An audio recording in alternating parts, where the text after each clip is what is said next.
Men So'x tumani aholisi nomidan viloyat kengashi deputati sifatida murojaat qilmoqdaman. Oğlum çarık olma. Ha bo'ldi.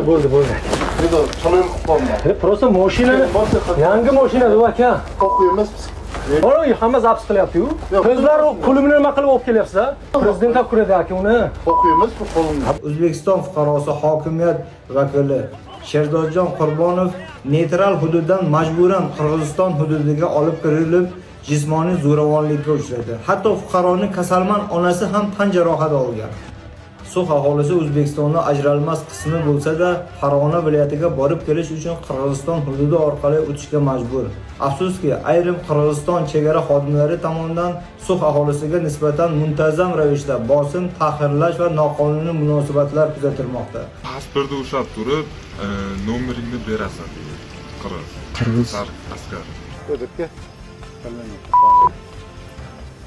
Anengi çıkarıp kupamla. Biraz bazı gibi turan koyun yıban mı? Kupamla isteytasın mı? Randon.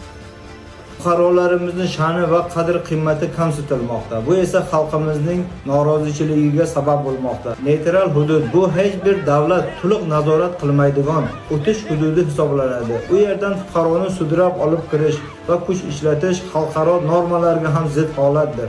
Biz qo'shni xalqlar bilan do'stlik tarafdorimiz, qirg'iz xalqi bilan adovatimiz yo'q. Lekin ayrim chegara xodimlarining noqonuniy harakatlari ikki xalq o'rtasida munosabatlarga zarar yetkazmoqda. Hurmatli prezidentimizdan quyidagilarni so'raymiz. So'x aholisining xavfsizligini ta'minlash, chegaradagi noqonuniy harakatlarga huquqiy baho berish, fuqarolarimizni sha'ni va huquqlarini himoya qilish. Ushbu voqea diplomatik va qonuniy yo'l bilan qat'iy ko'rib chiqish. So'x xalqi ham O'zbekiston fuqarolari. Biz ham o'z yurtimizda hurmat va xavfsizlik bilan yashashni istaymiz. Adolat bo'lishiga albatta ishonamiz. Bu fursatdan foydalanadigan, propaganda qiladigan odamlar ham topiladi. Biz qirg'iz, tojik, o'zbek xalqlari azal do'sti birodarmiz. Biz faqatgina Qirg'iziston tamojinsida ishlaydigan qirg'iz tamojina xodimlarini tartibga solishni istaymiz. Do'stligimiz abadiy bo'lsin, vatanimiz omon bo'lsin. Bizni post nima deyapti hozir? Xullas, farq qiladi seni deyapti. Borib tarafini to'lab keyin ketasan deyapti. Hozir u quloq yaxshi eshitmayapti-da. Ben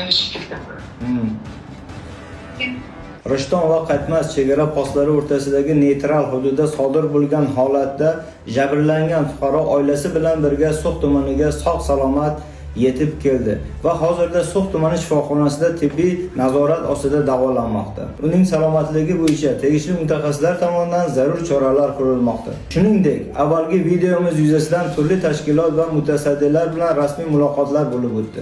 Biz har doim qonun, tinchlik va barqarorlik tarafdori bo'lganmiz va shunday bo'lib qolamiz. Qo'ygan postimizda izohlariga noo'rin so'zlar bilan izoh qoldirgan fuqarolarga zarar yetmaslik maqsadida avvalgi post vaqtincha olib tashlandi.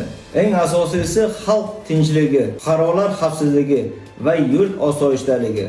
Biz barcha masalalar qonun va rasmiy munosabat doirasida vazminlik va o'zaro hurmat asosida hal bo'lishiga ishonamiz.